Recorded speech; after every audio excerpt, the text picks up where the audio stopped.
feel sort of a little bit ashamed asking this question, knowing how liberal and how Catholic you are in your outlook and how much of a citizen of the world you are. It's a question I cannot help asking.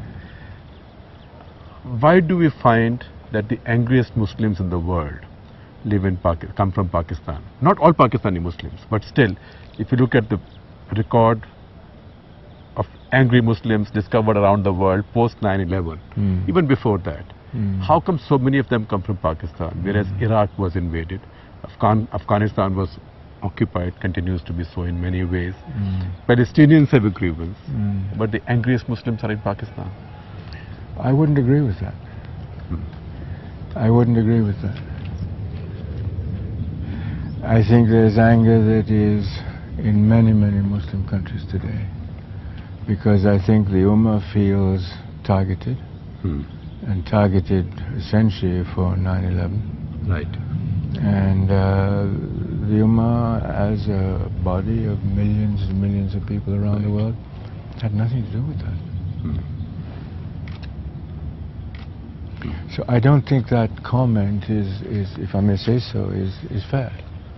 No, you, I mean, it's wonderful if you disagree with that.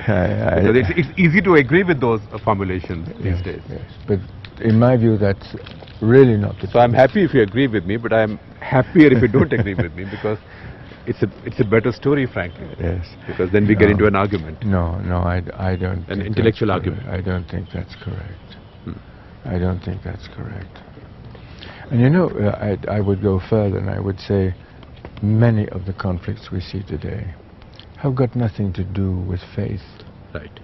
They are the children of political mismanagement or worse.